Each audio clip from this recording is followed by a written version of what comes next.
वंदे मातरम विद्यार्थी मित्रों, wisdom international e learning school में आपका हार्दिक स्वागत है। कक्षा 9 विषय हिंदी, विषयांग न्याय मंत्री, लेखक श्री सुदर्शन, साहित्य प्रकार कहानी। तो विद्यार्थी मित्रों, हम इस न्याय मंत्री कहानी की कथा वस्तु को पढ़ने से पूर्व लेखक परिचय प्राप्त करेंगे। जन्म 1896 ईस्वी सन, जन्मभूमि सियालकोट, वर्तमान पाकिस्तान, कर्मभूमि भारत, मूल नाम बद्रीनाथ शर्मा, उपनाम श्री सुदर्शन, अर्थात बद्रीनाथ शर्मा श्री सुदर्शन के नाम से साहित्यिक रचनाएं लिखते थे। कर्म क्षेत्र साहित्यकार एवं पटकथा लेखक। मुख्य रचनाएं हार की जीत, सच का सौदा, साइकिल की सवारी, पत्थरों का सौदागर इत्यादि। भाषा हिंदी और उर्दू। विशेष मुंशी प्रेमचंद और उपेंद्र नाथ अस्क की तरह सुदर्शन भी हिंदी और उर्दू दोनों भाषा में लिखते थे। अन्य जानकारी, हार की जीत पंडित बद्रीनाथ शर्मा की पहली कहानी थी जो 1920 में सरस्वती में प्रकाशित हुई थी। साहित्य सृजन के अतिरिक्त पंडित सुदर्शन ने अनेकों फिल्मों की पटकथा और गीत भी लिखे थे, अर्थात कई फिल्मों की कहानी और कई फिल्मों के गीत भी सुदर्शन जी लिखा करते थे और वो बहुत ही प्रसिद्ध हुए थे। तो आज की हमारी कहानी है, उसका शीर्षक है न्याय मंत्री। तो न्याय मंत्री कहानी पढ़ने से पूर्व न्याय क्या होता है, न्याय की अवधारणा क्या है, उसकी परिभाषा क्या है, वो जानने का प्रयत्न करेंगे। तो न्याय की परिभाषा यह है कि न्याय न्याय ही होना चाहिए, अर्थात न्याय का दूसरा अर्थ होता है सत्य। The law should be justice. हमारे समाज में जो व्यवस्था है वह न्याय के आधार पर ही टिकी हुई है। आप न्याय की अगर कल्पना करें तो आपकी आंखों के सामने एक छवि कल्पित हो जाती है, आपकी आंखों के सामने एक छवि दृश्यमान हो जाती है। आपने कई अदालतों में न्याय की देवी की मूर्ति अथवा तो उसके चित्र देखे होंगे। इस न्याय की देवी की आंखों पर पट्टी बंधी हुई होती है, मस्तक पर मुकुट है, एक हाथ में तराजू है तो दूसरे हाथ में तलवार है।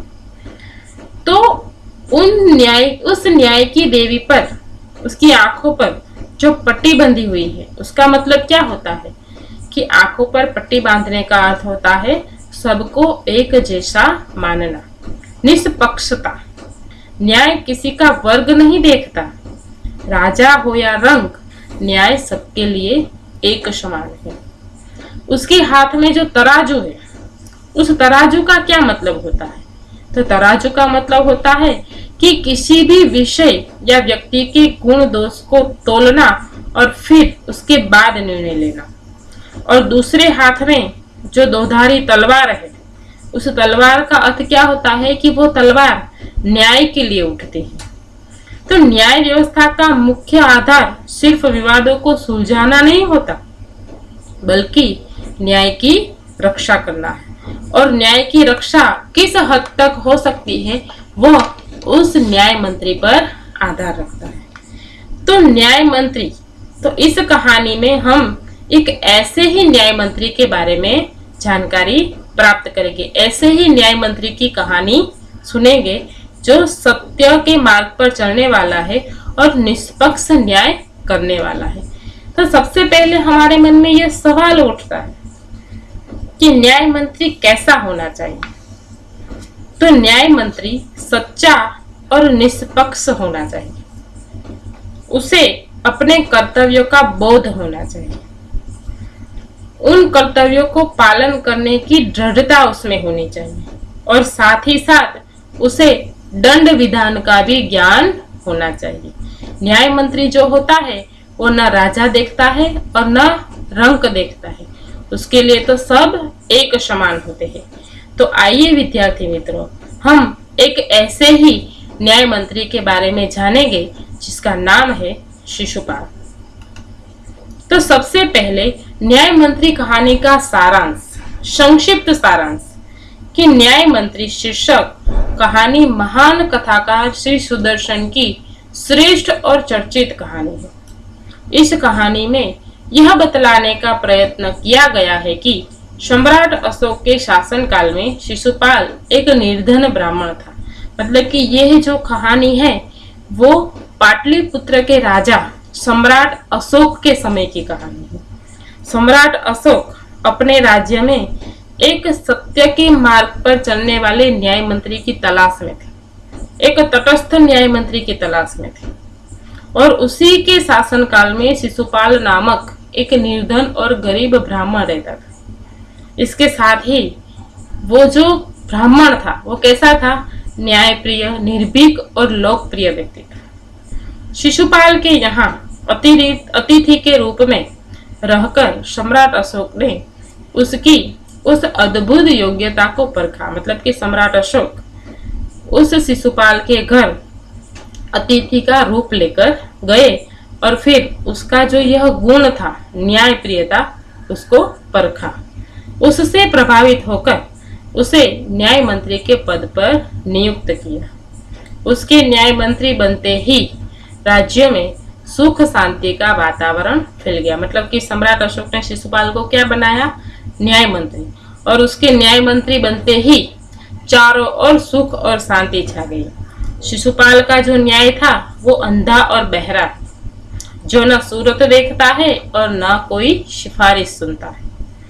उसने तो हत्या के आरोप में सम्राट अशोक को भी दोषी सिद्ध कर दिया।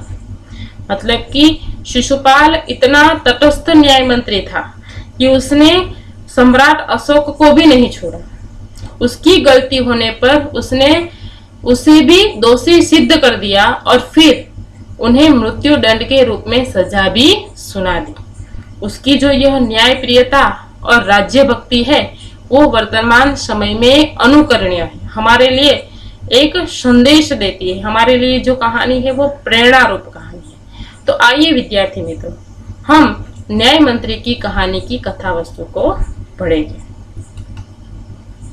तो सबसे पहला पैराग्राफ, संध्या का समय था, चारों ओर अंधकार फैल चुका था। ऐसे में किसी ने बाहर से दरवाजा खटखटाया। कौन है? ब्राह्मण शिशुपाल ने थोड़ा सा दरवाजा खोलते हुए पूछा। अर्थात पहला दृश्य जो है उसमें संध्या का समय है, चारों ओर अंधकार फैला हुआ है और तभी ब्राह्मण शिशुपाल के घर का किसी ने दरवाजा खटखटाया। तो ब्राह्मण शिशुपाल ने थोड़ा सा दरवाजा खोला और पूछा कि कौन है? एक परदेशी, बाहर से आवाज आई। क्या मुझे रात काटने के लिए स्थान मिल जाएगा? मतलब कि ब्राह्मण शिशुपाल ने जब पूछा कि कौन है तो बाहर से क्या आवाज आई कि एक परदेशी हूँ, क्या मुझे एक रात बिताने के लिए स्थान मिल सकता है?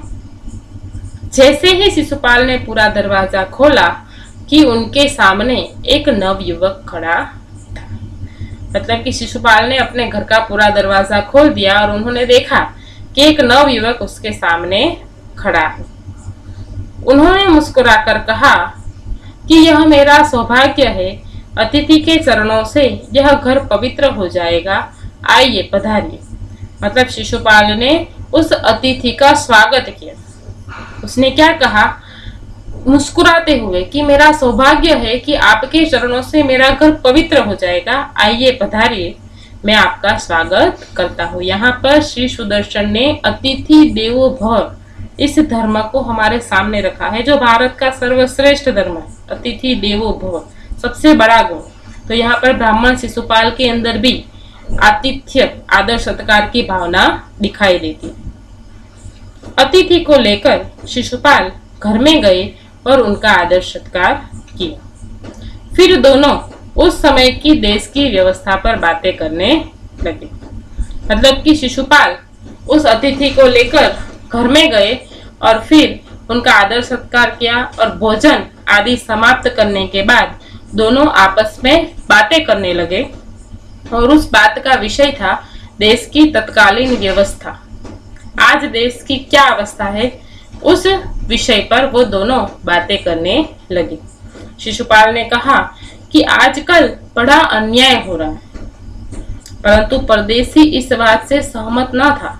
वह बोला, दोष निकालना सुगम है परंतु कुछ करके दिखाना बहुत कठिन है। तो शिशुपाल बोले, अवसर मिले तो दिखा दो कि न्याय किसे कहते हैं। मतलब कि दोनों के बीच आपस में बातचीत हो रही है कि आज राज्य की क्या अवस्था है, राज्य की क्या परिस्थिति है। तो ऐसे में शिशुपाल ने क्या कहा? शिशुपाल ने कहा कि आजकल राज्य में चारों ओर अंधाधुंध है, जहां देखो वहां अन्याय ही अन्याय हो रहा है। तो परदेसी ने इस बात से सहमत नहीं हुए। उसने कहा कि नहीं, बोलना बहुत आसान है, दूसरों पर दोष निकालना भी बहुत आसान है, लेकिन कुछ करके दिखाना बहुत कठिन है। तुम कहते हो चारों ओर अन्याय ही अन्याय है, लेकिन न्याय करना भी तो बहुत कठिन है। तो शिशुपाल ने कहा कि अगर मुझे अवसर मिले तो मैं दिखा दूं कि न्याय किसे कहते। मतलब कि शिशुपाल बहुत ही न्याय प्रिय था, इसलिए उसने तुरंत ही उस परदेसी से कहा कि मुझे अगर अवसर दिया जाए तो मैं बता दूं कि न्याय किसे कहते हैं। आगे, तो आप अवसर चाहते हो? उस परदेसी ने क्या पूछा कि क्या आप अवसर चाहते हो?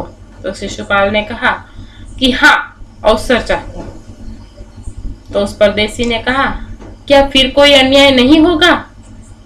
तो शिशुपाल ने क्या कहा कि बिल्कुल नहीं। अगर मुझे मौका मिल जाए न्याय करने का तो फिर कभी अन्याय नहीं होगा। ऐसा किसने कहा? शिशुपाल ने। उस परदेसी ने कहा, क्या फिर कोई अपराधी दंड से न बचेगा? तो परदेसी ने कहा, नहीं, बिल्कुल नहीं, हर एक अपराधी को दंड मिलेगा।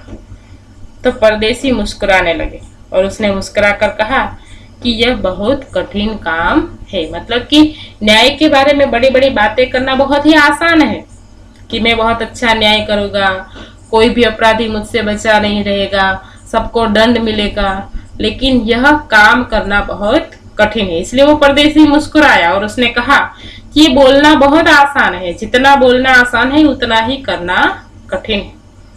तो शिशुपाल ने क्या कहा कि ब्राह्मण के लिए तो कुछ भी कठिन नहीं है, मैं न्याय का डंका बजाकर दिखा दूंगा। उसने बड़े गर्व से कहा कि मेरे लिए कुछ भी कठिन नहीं है, अगर मुझे मौका मिले, एक अवसर मिले, तो मैं पूरे राज्य में न्याय का डंका बजाकर दिखा दूंगा। परदेसी धीरे से वापस मुस्कुराए, लेकिन कुछ भी नहीं बोले। फिर कुछ देर बाद वे सो गए। सुबह उठकर परदेसी ने शिशुपाल को धन्यवाद दी और फिर उनसे विदाई ले ली। मतलब कि दोनों के बीच चर्चा हो रही थी। तो शिशुपाल ने कहा कि मुझे न्याय का अवसर चाहिए, अगर मैं न्याय मंत्री होता तो राज्य में कभी अन्याय नहीं होता। लेकिन वो परदेसी उसकी बात पर मुस्कुरा रहे थे, कुछ भी बोल नहीं रहे थे। लेकिन फिर दोनों बातें करते करते दोनों सो गए और फिर दूसरे दिन सुबह वो परदेसी उठा और वो शिशुपाल को धन्यवाद देकर उसके घर से उनसे विदाई लेकर चला गया। अब विद्यार्थी मित्रों, इसके आगे की कहानी हम इसके आगे के टास्क में पढ़ेंगे। आज हम यहाँ तक ही कहानी पढ़ेंगे। अब हम देखते हैं कि शिशुपाल क्या न्याय मंत्री बनता है या नहीं, और अगर न्याय मंत्री बनता है तो वो कैसे न्याय का काम करेगा और कैसे राज्य में न्याय का डंका बजाएगा, यह हम आगे पढ़ेंगे। धन्यवाद।